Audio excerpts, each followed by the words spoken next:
दोस्तों नमस्कार। Unique education system की एजुकेशन सीरीज़ में आपका स्वागत है।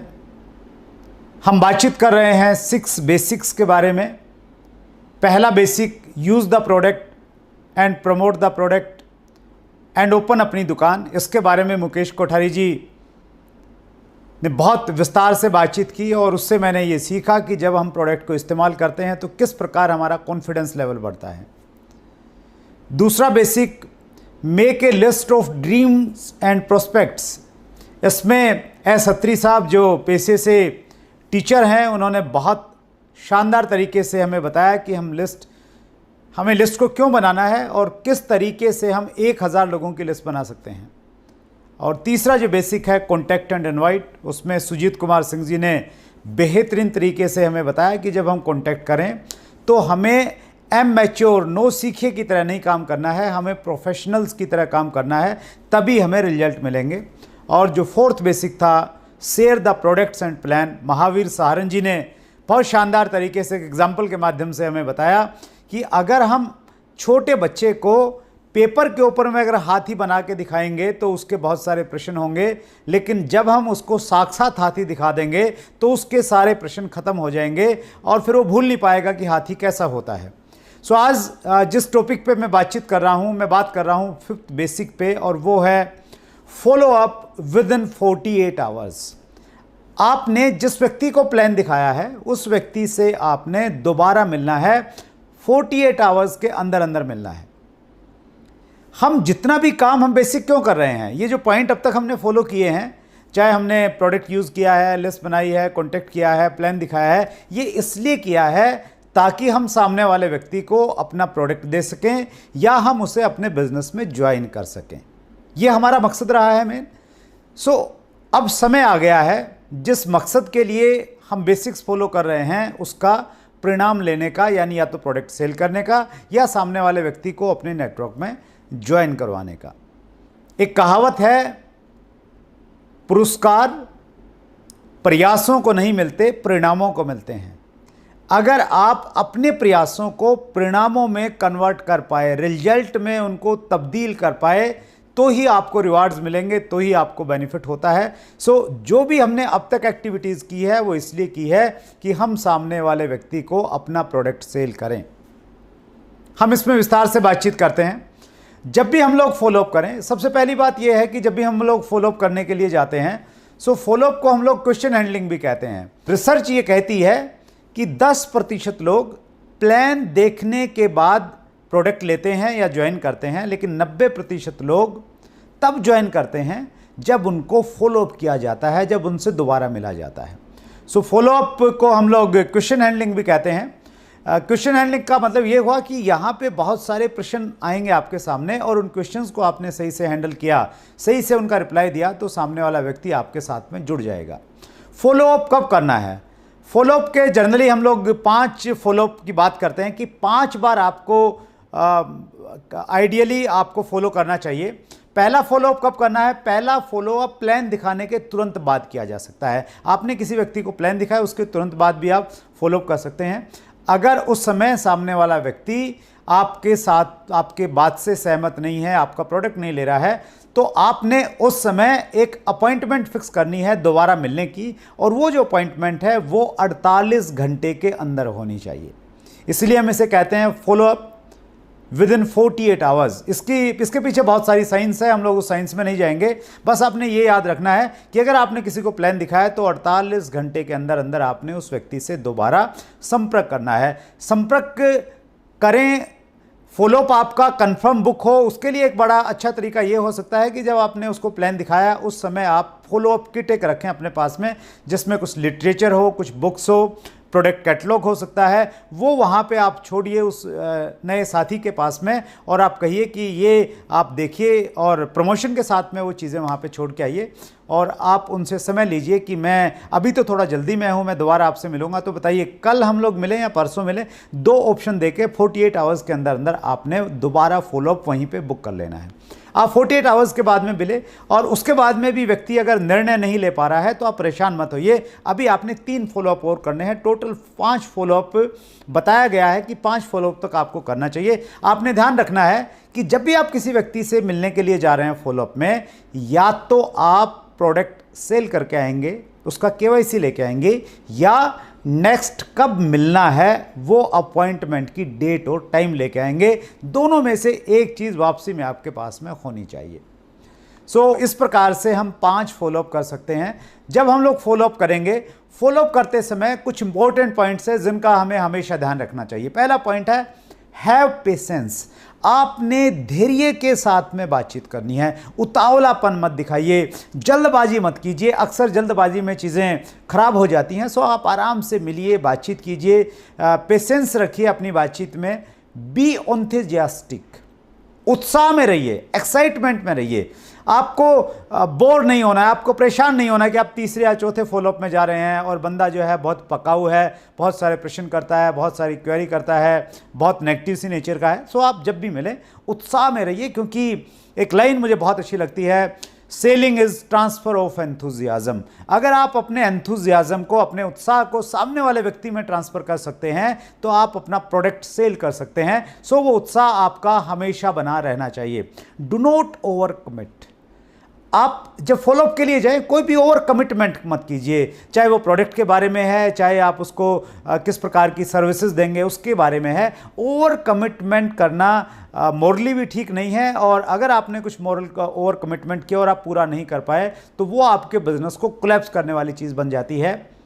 तो fourth point is be honest. ईमानदार रहिए, ईमानदारी से बातचीत कीजिए। जिस प्रोडक्ट के जो परिणाम है वही परिणाम बताइए। और honesty is the best policy. ये हज़ारों साल पहले से रही है और ये आज भी वैसे ही काम करती है। इस दुनिया के जो बहुत बड़े बड़े सेल्स प्रोफेशनल्स हुए हैं, जो कामयाब नेटवर्क मार्केटिंग लीडर्स हुए हैं, उनकी एक खूबी मिलेगी, वो हमेशा ऑनेस्ट रहे हैं। उन्होंने ईमानदारी से काम किया, ईमानदारी से लोगों के साथ में बातचीत की। Do not ask open ended questions. आप फॉलोअप के टाइम में कुछ ओपन एंडेड क्वेश्चंस मत पूछिए। फॉर एग्जाम्पल, बहुत सारे लोग ये पूछते हैं कि तो सर आपको प्लान कैसा लगा, तो इसका वो कुछ भी जवाब दे सकता है। या आप कहते हैं कि तो फिर आपका क्या इरादा है। वही प्रश्न पूछिए जिनका रिप्लाई आपको पहले से ही मालूम है कि ये रिप्लाई आ सकता है। फॉर एग्जाम्पल, आप ये पूछ सकते हैं कि सर मैंने आपको 3 प्रोडक्ट के बारे में बताया, इन 3 में से आपको कौन सा प्रोडक्ट सबसे अच्छा लगा। तो शायद वो तीनों में से एक आपके सामने रखेगा। तो इस प्रकार के प्रश्न पूछिए जिनका पहले से ही उत्तर निर्धारित है। आपकी सीनियर अपलाइन इस बारे में आपकी सहायता करेगी। Do not be emotional. जब आप फॉलोअप में जाते हैं, इमोशनल मत बनिए, भावुक मत बनिए कि वो आपका प्रोडक्ट नहीं ले रहा है, वो आपकी बात नहीं मान रहा है और आप तो इतनी उससे उम्मीद रखते थे। तो इमोशनल मत बनिए। ये जस्ट आपका एक काम है, आप अपना काम करने के लिए गए। आपके पास में एक बहुत बड़ी अपॉर्चुनिटी है, ऊपर वाले ने आपको मौका दिया है जिन लोगों की ज़िंदगी बदलने के लिए। और अगर उसकी किस्मत अच्छी नहीं है तो शायद वो आपकी इस अपॉर्चुनिटी को देख नहीं पा रहा है, तो उसमें भावुक मत होइए। Do not argue. बहस मत कीजिए, आर्गुमेंट में मत जाइए। हमारा मकसद किसी व्यक्ति को हराना नहीं है। हम कोई कोर्ट में नहीं है कि हम दलील देके सामने वाले को हराएंगे। हमारा मकसद है सामने वाले व्यक्ति को बिजनेस में लेना या उसको प्रोडक्ट देने जिससे उसकी हेल्थ बेटर रहे। अगर सामने वाला कैसा भी प्रश्न पूछ रहा है, वो प्रश्न बचकाना हो सकता है, वो बेवकूफ़ी वाला प्रश्न होता है, तो आपने उसका मजाक नहीं उड़ाना है। आपने आर्गुमेंट करने से हमेशा बचना है, क्योंकि आर्गुमेंट में आप जीत जाएंगे तो आपका जो परिणाम है, आपका जो मेन ऑब्जेक्ट है, वो ऑब्जेक्ट आपका पूरा नहीं होने वाला है। Have a proper business kit. आपके पास में एक प्रॉपर बिजनेस की किट होनी चाहिए। एक प्रॉपर आपके पास में बैग होना चाहिए, जिस बैग में सारे टेस्टिमोनियल्स हों, आपके पास में प्रोडक्ट हों, आपके पास में लिटरेचर हों, वो सारी की सारी चीज़ें आपके पास में होनी चाहिए जब आप फॉलोअप करने के लिए जाए। नेक्स्ट पार्ट है फ्रीक्वेंट रिस्पॉन्स स्टेटमेंट्स। जब भी आप किसी व्यक्ति से मिलेंगे तो एक तरह की स्टेटमेंट्स आपको मिलने वाली हैं, उसके लिए आपने प्रिपेयर रहना है। अगर ऐसी ऐसी बातें लोग आपसे पूछते हैं तो आप बिल्कुल परेशान मत होइए, क्योंकि आपको मालूम है कि ऐसी ही बातें सामने वाले लोग करने वाले हैं। क्या स्टेटमेंट्स होंगी? लोग कहेंगे आई डोंट हैव मनी, मेरे पास में 100 रुपया भी नहीं है सामान खरीदने का। आपको मालूम है उनके पास में पैसा है और वो बहुत सारा पैसा ऐसे ही उड़ा देते हैं, लेकिन आपने उससे आर्ग्यू नहीं करना है, आपने पेशेंस के साथ में बातचीत करनी, उसको आगे बढ़ाना है अपने तरीके से। लेकिन ये मान के चलिए कि लोग ऐसे ही स्टेटमेंट आपके सामने देंगे, आई डोंट हैव टाइम, मेरे पास में समय नहीं है बिल्कुल भी। लोग ऐसा बोलेंगे, आपने ये नहीं कहना है कि आपके पास में तो बहुत सारे समय हैं, जब इतना व्यस्त होने के बावजूद मैं टाइम निकाल सकता हूं, तो आप भी निकाल सकते हैं। बस आपने प्रिपेयर रहना है कि ऐसा सवाल आए तो कोई बड़ी बात नहीं हुई आपके सामने, I will get back to you. बहुत सारे लोग कहेंगे कि मैं आपको सोच के बताऊंगा, मैं वापस आपको फ़ोन करूंगा, तो ऐसे भी आपको रिस्पॉन्स मिलेंगे। लोग कहेंगे प्रोडक्ट्स आर कॉस्टली, जो सामान है वो बहुत महंगा है, इतना महंगा सामान मैं नहीं खरीद सकता। लोग ऐसा कहेंगे, हालांकि उनको प्रोडक्ट की शायद उतनी नॉलेज नहीं है कि प्रोडक्ट की कॉस्टिंग कैसे निकाली जा सकती है, लेकिन फिर भी लोग कहेंगे आई कांट सेल, मैं बेच नहीं सकता हूं, ये बेचने वाला काम मुझे दिखता है, ऐसा लोग आपको कहेंगे। कुछ लोग कहेंगे is it A pyramid scheme और स्कैम और मनी सर्कुलेशन कंपनी। लोग ऐसा भी बोलेंगे, वो आपको ऐसा एहसास कराएंगे कि जैसे आप बहुत गलत काम में हैं। लोग आपको ये भी बोलेंगे कि मैं मेंबर नहीं बना सकता, ये मेंबर बनाने का काम नहीं मेरे से होगा, बाकी सब कुछ ठीक है, आपका प्रोडक्ट ठीक है, सब कुछ बढ़िया है, मैं सब कुछ मान रहा हूं, लेकिन ये जो लोगों को जोड़ने वाला काम है ये मेरे से नहीं होगा। कुछ लोग कहेंगे, सीधा बोलेंगे कि मैं इंटरेस्टेड नहीं हूं, ऐसे कामों के लिए मैं इंटरेस्टेड नहीं हूं। सो ये इस प्रकार की जो स्टेटमेंट हैं ये आपको मिलने वाली हैं, इसके लिए प्रिपेयर रहिए। हर स्टेटमेंट का कैसे आपको रिप्लाई करना है वो हम आगे के सेशन में बताएंगे, लेकिन ये सोचिए, प्रिपेयर रहिए हमेशा इस चीज़ के लिए कि इस प्रकार की स्टेटमेंट आपके सामने आने वाली है। अब इन स्टेटमेंट्स का जवाब कैसे देना है, how to handle questions. Question handling की मैं कुछ टेक्निक्स आपको बताऊंगा, लेकिन उनमें जो सबसे पावरफुल टेक्निक है जिसको मैं बहुत इस्तेमाल करता हूं, और ऐसा लोग कहते हैं कि मेरा लोगों के साथ में व्यवहार थोड़ा एवरेज रहता है, ठीक ठाक रहता है। अगर वो रहता है तो इसलिए रहता है क्योंकि मैं एक टेक्निक का बहुत इस्तेमाल करता हूं, और वो टेक्निक है use feel felt found technique. ये बहुत पावरफुल टेक्निक है। फील फेल्ट फाउंड टेक्निक ये बताती है कि सामने वाला कोई भी स्टेटमेंट दे या कोई भी क्वेश्चन आपसे करता है तो आपने उसका विरोध नहीं करना है, आपने उसकी बात से सहमति जतानी है, फील करना है, महसूस करना है उसकी बात को कि यस यू आर राइट, आप सही कह रहे हैं। अगर सामने वाले ने कहा कि मेरे पास में पैसा नहीं है, तो आपने क्या कहना है, आप बिल्कुल सही कह रहे हैं सर, मेरा भी यही मानना था। जब मेरे सामने ये बिजनेस रखा गया और मुझे कहा गया कि आप ये पेस्ट लीजिए 40 रुपए का, तो मैंने कहा था कि सर मेरे पास तो 40 रुपए भी नहीं है। तो आपने फील करना है।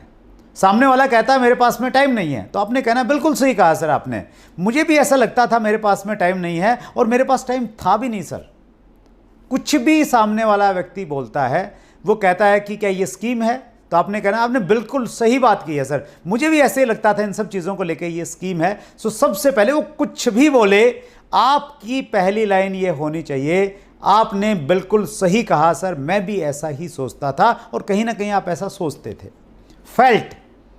फेल्ट ये है, सामने वाले ने कहा कि मेरे पास में पैसे नहीं हैं, आई डोंट हैव मनी, आप कहिए कि आप बिल्कुल सही कह रहे हैं सर, मुझे भी ऐसा लगता था कि मेरे पास में पैसे नहीं और मेरे पास में पैसे थे भी नहीं, फिर मैंने ये देखा कि ये मेरे पास में जब अपॉर्चुनिटी है और इसमें मैं अगर प्रोडक्ट इस्तेमाल करके, ये प्रोडक्ट अच्छे लगेंगे, एक ही तो प्रोडक्ट लेना है, और अगर वो अच्छा लगेगा तो मैं दूसरे प्रोडक्ट लेके अगर इसको बिजनेस अपॉर्चुनिटी के रूप में बनाऊंगा, तो मैंने ये फाउंड कि मेरी पैसों की समस्या ज़िंदगी भर के लिए ख़त्म हो सकती है। सो ये बेहतरीन टेक्निक है। फील पहले उसके साथ में रिलेट करना है, फेल्ट फिर आपने ये कहना है कि फिर मैंने गहराई में गया, मैंने तथ्यों में मैं गया, लॉजिक्स मैंने देखे, लॉजिक्स आप दीजिए फेल्ट में, और फाउंड, फिर फाइनली आपने पाया कि मेरी उस समस्या का समाधान यहीं से निकल सकता है। नेटवर्क में भी जब आपके सामने लोग मिलते हैं, वो कोई भी सजेशन लेके आए, कुछ भी आपसे बोलें, तो आप वहाँ पे भी इस टेक्निक का इस्तेमाल कर सकते हैं। मैं बहुत ज़्यादा इस्तेमाल इसको करता हूँ। सेकंड जो तरीका है क्वेश्चन हैंडल करने का, वो है शेयर ऑथेंटिक डाटा।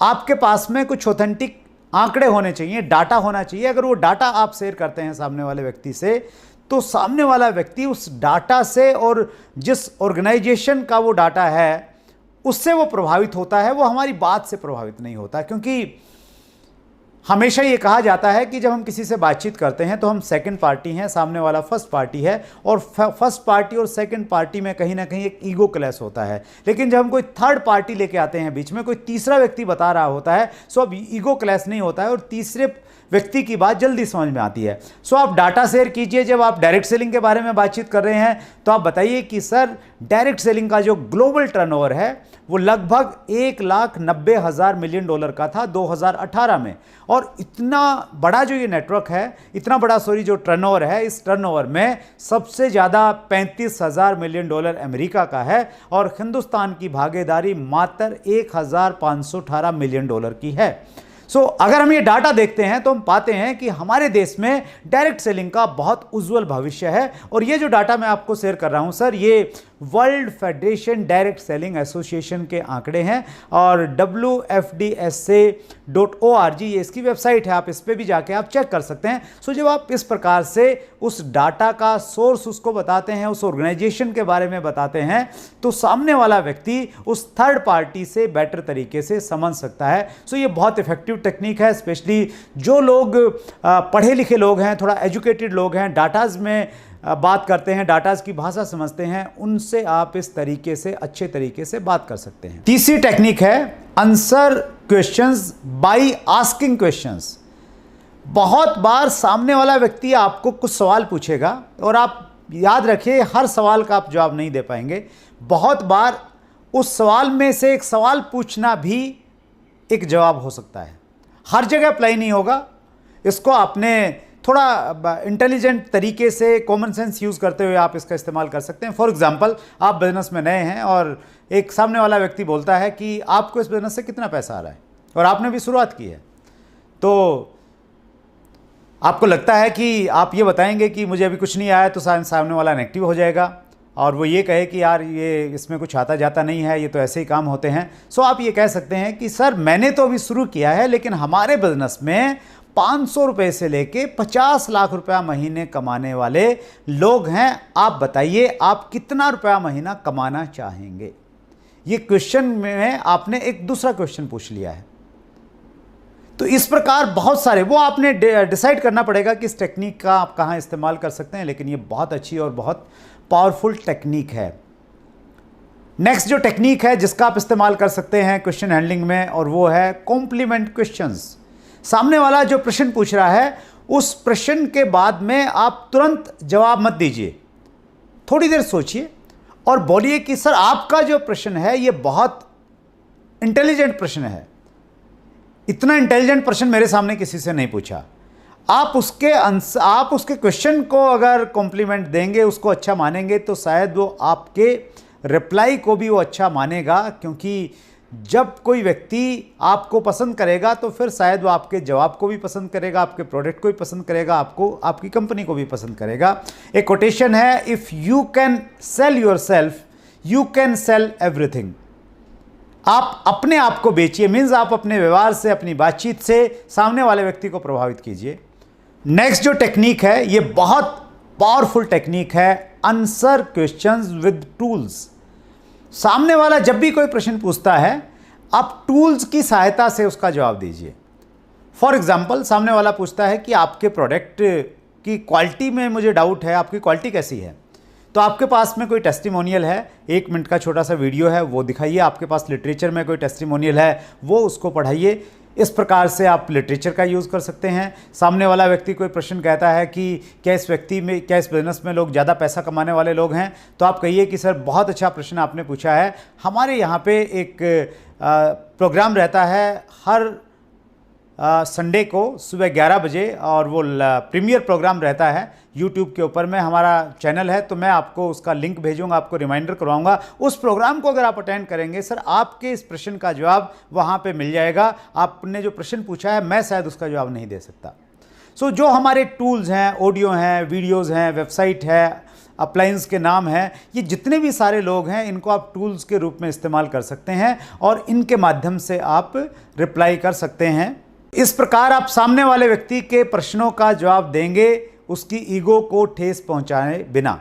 अब टाइम आ गया है, फाइनल टाइम है सेल क्लोजिंग, यानी जो अब तक आपने किया है उसका परिणाम आपको मिले। आपने जो बेसिक्स किए हैं इससे पहले 4 और या फॉलोअप में भी जो इतने सारे स्टेप्स आपने किए हैं इसलिए किए हैं कि आप सामने वाले व्यक्ति को अपना प्रोडक्ट सेल करना चाहते हैं या उसको बिजनेस में ज्वाइन करवाना चाहते हैं। इसके लिए मैं कुछ टेक्निक आपको बताना चाहता हूं। ये बहुत पावरफुल टेक्निक है।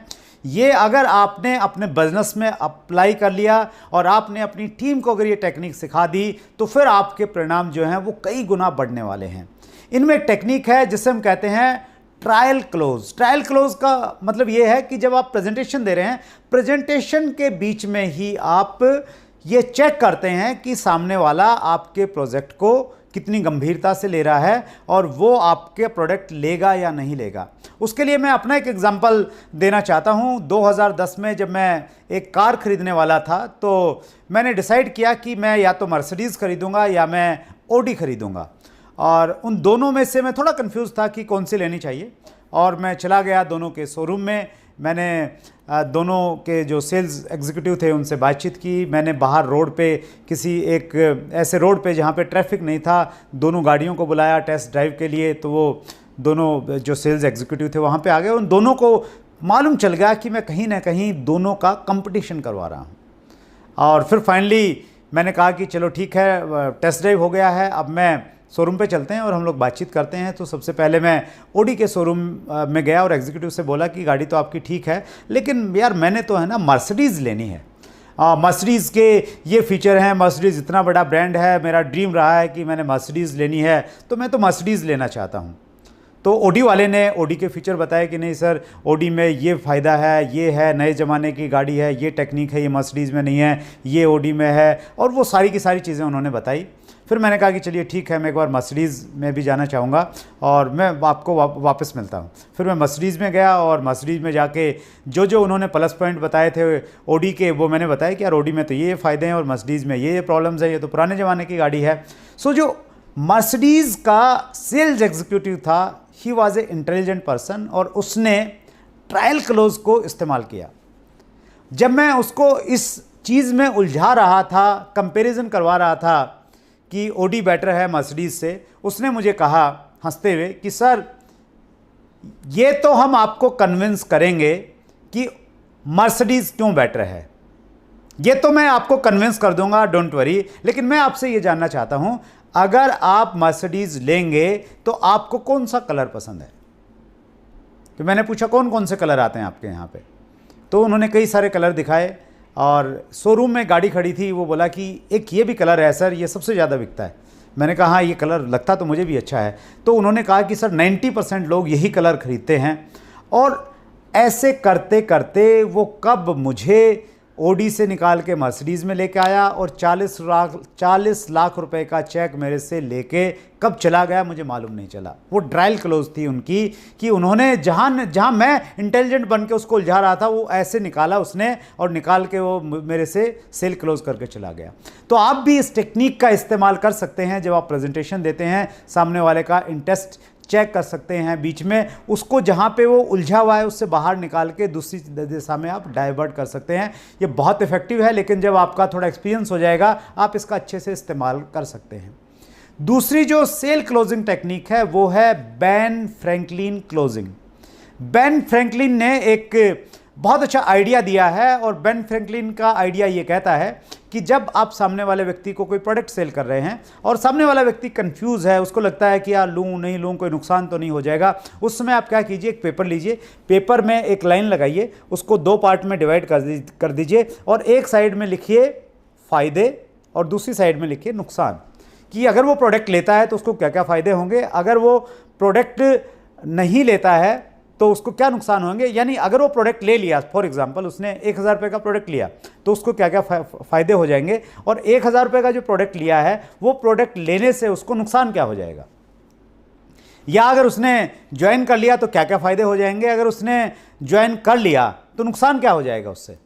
तो बेन फ्रैंकलिन ये कहते हैं कि जब आप पेपर के ऊपर में सामने वाले को नंबर्स के साथ में बताते हैं कि देखिए आप ये प्रोडक्ट इस्तेमाल करेंगे तो इससे फ़ायदा आपको ये होगा कि आपको ओरिजिनल प्रोडक्ट मिलेंगे, दूसरा फ़ायदा ये होगा कि आपको बाज़ार से थोड़ा कम रेट में मिलेंगे और इंटरनेशनल लेवल की क्वालिटी के प्रोडक्ट मिलेंगे, तीसरा फ़ायदा ये होगा कि अगर आप इसको रिटेल करेंगे तो आपको एक रिटेल मार्जिन मिलेगा, चौथा बेनिफिट ये होगा कि आप इसको एक बिज़नेस अपॉर्चुनिटी के रूप में भी इस्तेमाल कर सकते हैं। सो जब आप फ़ायदे की लिस्ट गिनाएंगे तो वो लिस्ट बहुत लंबी हो जाएगी, और जब नुकसान की लिस्ट गिनाएंगे तो नुकसान शायद कुछ होगा नहीं, या ज़्यादा से ज़्यादा ये होगा कि भाई ये 1000 रुपये के प्रोडक्ट जो हैं ये ख़राब निकल गए और आपको 1000 रुपये का नुकसान होगा तो बस यही हो सकता है ज़्यादा से ज़्यादा। तो जब आप पेपर पे किसी व्यक्ति को ये बताते हैं तो सामने वाले व्यक्ति को निर्णय लेने में आसानी होती है और उसको लगता है कि यार प्रॉफिट ज़्यादा है, फ़ायदे ज़्यादा हैं, नुकसान तो बहुत कम है, और इतना चलो मान लिया नुकसान हो भी जाएगा तो मैं इतना रिस्क ले सकता हूँ। सो ये बहुत इफेक्टिव टेक्निक है, बहुत पुरानी टेक्निक है लेकिन आज भी काम करती है। तीसरी जो टेक्निक है उससे हम कहते हैं पॉइंटेड क्लोजिंग। पॉइंटेड क्लोजिंग थोड़ी सी एग्रेसिव क्लोजिंग है, और इस क्लोजिंग में आप ये करते हैं कि सामने वाले को आपने प्लान दिखाया और प्लान दिखाते दिखाते आपने प्लान ख़त्म होने के बाद में तुरंत फॉलोअप किया और आपने पॉइंटेड क्लोज इस प्रकार से आप करेंगे तो आप ये कहेंगे कि सर देखिए ये हमारा प्लान था, बेहतरीन प्लान है और मुझे लगता है कि आपको ज़रूर ये अच्छा लगा होगा, बस मुझे आपके सर डॉक्यूमेंट्स चाहिए, कुछ आपका एक आधार कार्ड चाहिए सर, आपका एक बैंक का आपका अकाउंट की डिटेल चाहिए सर, तो इस प्रकार से ये डॉक्यूमेंट्स आप चाहिए, यानी आप सीधा पॉइंट पे आ गए, पॉइंटेड क्लोजिंग। सो ये भी थोड़ा सा आपने डिपेंड करता है कि आप कहाँ इसका इस्तेमाल कर रहे हैं, ये आपने देखना पड़ेगा, कॉमन सेंस यूज़ करना पड़ेगा कि किस व्यक्ति पे आप कौन सी सेल क्लोजिंग की टेक्निक आप इस्तेमाल कर सकते हैं। चौथी जो टेक्निक है वो है कंडीशनल क्लोज। कंडीशनल क्लोज में ये रहता है, देखिए सामने वाला व्यक्ति चाहे 100 रुपये का प्रोडक्ट ले या 10,000 रुपये का प्रोडक्ट ले, वो कहीं ना कहीं डाउटफुल है कि मुझे नुकसान तो नहीं हो जाएगा, कहीं मैं लुटपिट तो नहीं जाऊंगा।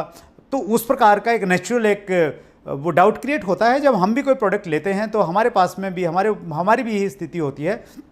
सो यहाँ पे आप कंडीशनल क्लोजिंग का इस्तेमाल कर सकते हैं। कंडीशनल क्लोजिंग कैसे, आप ये कह सकते हैं कि सर ये प्रोडक्ट आप रखिए, इसको इस्तेमाल कीजिए, और अगर आपको ये प्रोडक्ट पसंद नहीं आया तो मैं 2 दिन के बाद मैं दोबारा आपसे मिलूंगा, उस समय आप ये प्रोडक्ट मुझे वापस दे दीजिएगा और मैं आपका पैसा रिटर्न कर दूंगा आपको।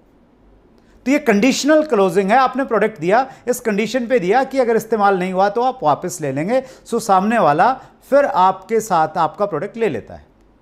और जो लास्ट टेक्निक है ये भी बहुत इंपॉर्टेंट टेक्निक है, और डायरेक्ट सेलिंग में स्पेशली हम लोग इसका बहुत इस्तेमाल करते थे, मैं बहुत इस्तेमाल करता था, और इस टेक्निक को कहते हैं do not miss the opportunity close. यानी हम सामने वाले को ये बताते हैं कि अगर आज आप मेरे साथ में जुड़ गए तो आपको क्या फ़ायदा होने वाला है, और वो फ़ायदा क्या होगा। शायद आपने पहले कुछ लोगों से बातचीत कर रखी है, वो लोग ऑलमोस्ट तैयार हैं ज्वाइन करने के लिए, लेकिन उन्होंने अपना KYC नहीं दिया है। तो आप ये कह सकते हैं कि सर मेरी एक व्यक्ति से बात हो रखी है, उसने ज्वाइन करना है, उसके KYC मेरे पास में भी आने वाले हैं, आप अगर इसी समय मुझे अपना KYC दे देंगे तो उस व्यक्ति को मैंने स्पॉन्सर करना है, उसको मैं आपके नीचे स्पॉन्सर कर सकता हूं। ये एक टेक्निक है, इसका इस्तेमाल आप कर सकते हैं, और इस मामले में स्पेशली पर्टिकुलर इस टेक्निक में आप अपने अपलाइन से भी काउंसलिंग कर सकते हैं। सो ये जो टेक्निक है सेल क्लोजिंग की टेक्निक, ये बहुत इफेक्टिव टेक्निक है। लोग 10 रुपये का प्रोडक्ट बेचते हैं या 10 करोड़ का प्रोडक्ट बेचते हैं, इन टेक्निक में से किसी न किसी टेक्निक का इस्तेमाल किया जाता है। और मैंने अगर आज बहुत बड़ा नेटवर्क बनाया है तो कहीं ना कहीं इन्हीं सब चीज़ों का किसी न किसी रूप में मैंने इस्तेमाल किया है।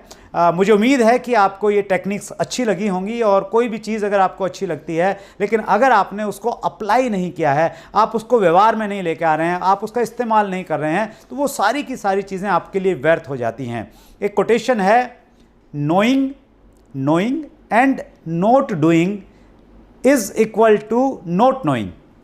यानी जानना और नहीं करना का मतलब है नहीं जानना, यानी आपने कुछ जाना ही नहीं है। सो इन टेक्निक को आप अप्लाई कीजिए, अपनी टीम में इसके बारे में बातचीत कीजिए, और यूनिक एजुकेशन सिस्टम की तरफ से जो ये एक बेहतरीन कार्यक्रम चल रहा है एजुकेशन की सीरीज़, इसको आप फॉलो करते जाइए। बेसिक्स हम लोग कंप्लीट करने वाले हैं, उसके बाद हम कोर पे बातचीत करेंगे, हम लोग कार्डिनल पे बातचीत करेंगे। और जैसे ही आपको मालूम है कि सोमवार से शनिवार तक हर रोज़ 7 बजे हमारा एक ट्रेनिंग प्रोग्राम रहता है और संडे को एक बड़ा कार्यक्रम हम लोगों का रहता है।